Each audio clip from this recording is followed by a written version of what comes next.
Hello, welcome to History 2010, Section 41I. This is the U.S. to 1865 for the June Summer 2024 session. I'm the professor for the course. My name is Dr. James McDonald, and this will be, I promise, a relatively brief video introduction and orientation to the class. What we're looking at is Moodle. We'll go through a little bit of Moodle. We'll look at the course syllabus as well. This is a very basic class as far as the considerations of doing a semester's worth of work in 4 weeks. So it's fast paced. You have an assignments every week, and we'll go through them. You can find the course syllabus right here in Moodle. You will also find a link to the textbook. You should click on that and go directly because you've, with your student fees, paid for electronic access with the Include Ed link. That'll take you right to the textbook. You need to register and create a login for the textbook, and you'll be able to access the chapters. The exams come from the textbook, so it is required. You need to read it. And previous to the exams, there will be a study guide, which will be linked in Moodle. We have a discussion board rubric because that's part of your grade, our discussion boards, and we'll talk about them in some detail. There are 4 of them in the course of the semester. And so let's, for an example, just take a look at the first week of Moodle. You've got several chapters to read. Again, fast-paced. You have a couple of short video introductions to watch, and these that are linked here are just from our author of the text. And I'll tell you that you may need to click on them a few times. Once, twice, keep going. 3 times, 4 times.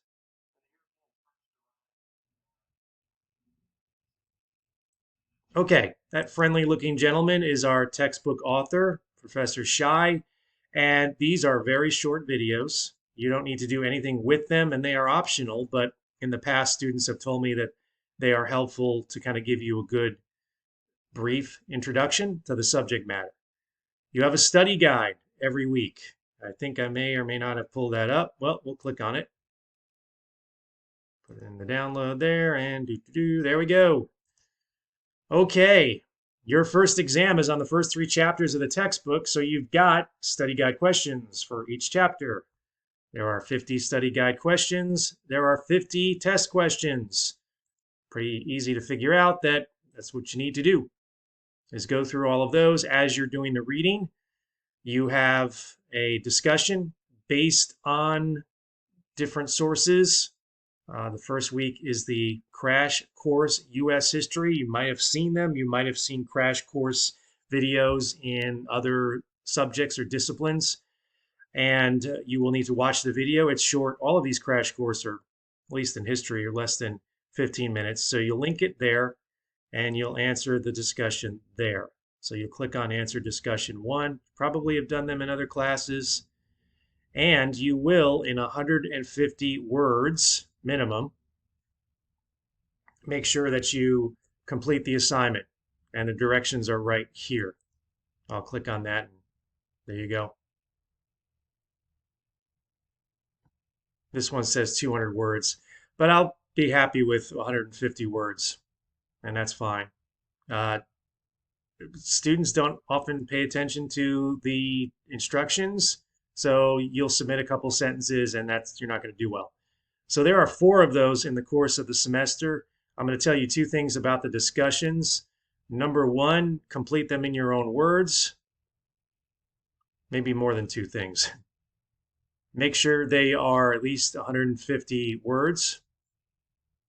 Do not plagiarize. So I already said in your own words. So that means don't copy paste things off the internet. I'll find out. Same with a new thing we're dealing with, AI. A lot of students have used these AI programs to filter some search terms and then spit out an answer and submit that. That's still plagiarizing. Plagiarizing is when you take work from someone else. And I know you're thinking, well, I did the work in AI. No, you didn't. I mean, AI did the work. So these are your instructions, and they are clear. And if there's any ambiguity or you don't know what they were. I'm not going to hear that because I'm telling you right now in the video. 150 words in your own words. Don't cut and paste off websites and don't use AI. These are four discussions in the course of the semester. So turn them in, and it helps your average in most cases. Or if you don't do them well or don't do them at all, it doesn't help your average.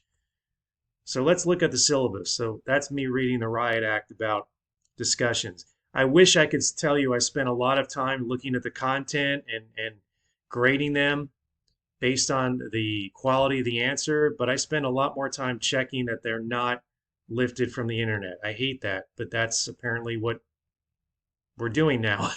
So avoid that, please. If they're in your own words and you answer it completely and it doesn't look like a glorified text message, that'd be great.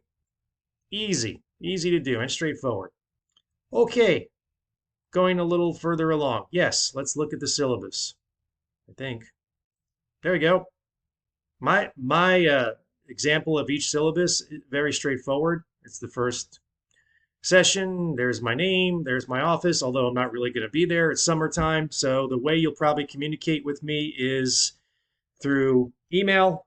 That is MAC. That's MacDonald. And if you email me, just put that you're in the June or the 4-week class. That'd be great. That's a good way to just be popular with your professors, is to put your class, right, 2010, and then your section number.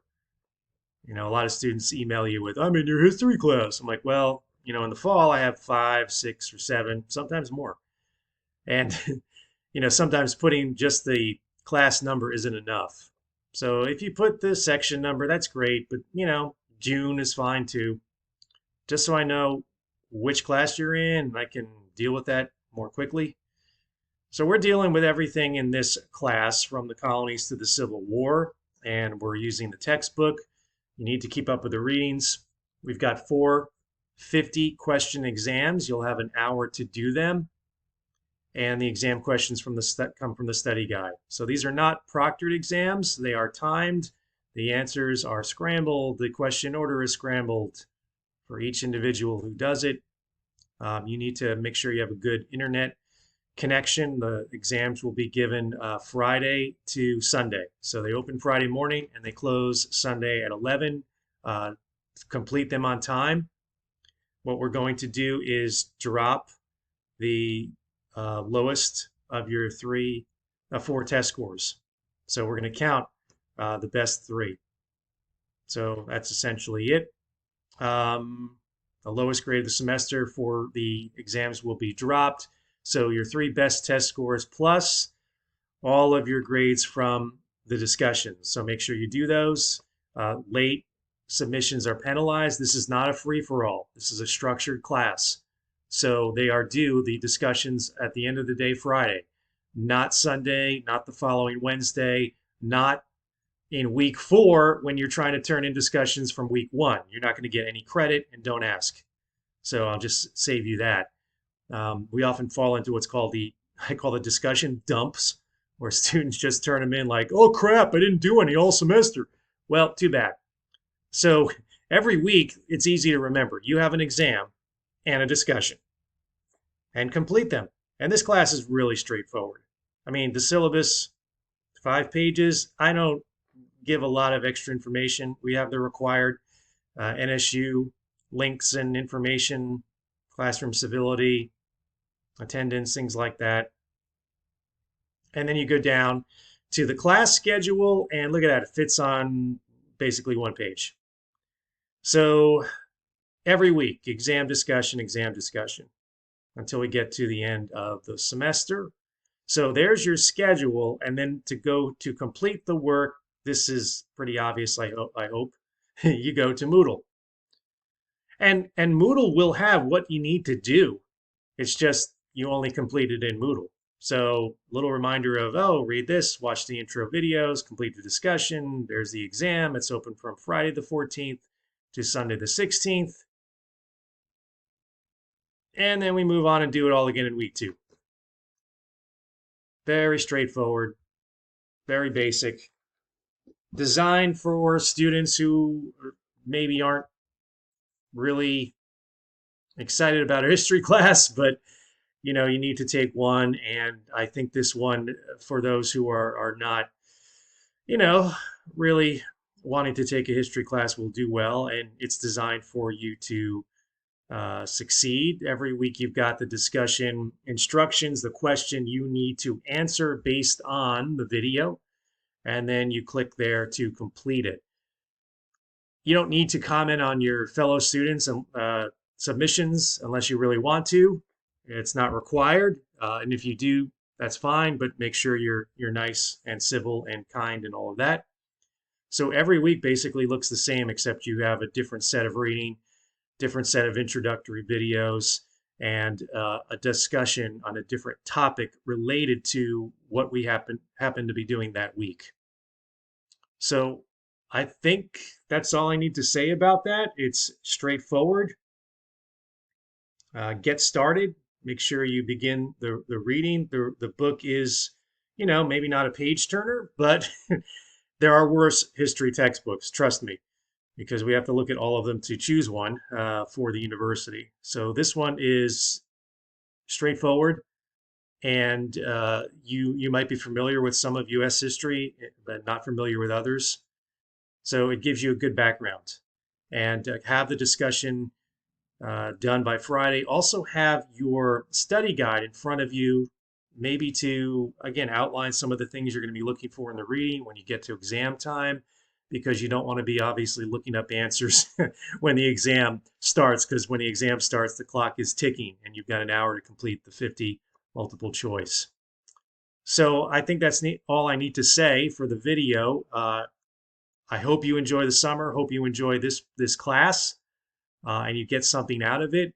Once again, if you need to contact me, I am just a short email away. Just make sure you put the June class or some way to identify yourself in the email. My email is there on the syllabus. And so any questions, concerns, problems, issues, just let me know. But in the meantime, have a good semester and enjoy the class.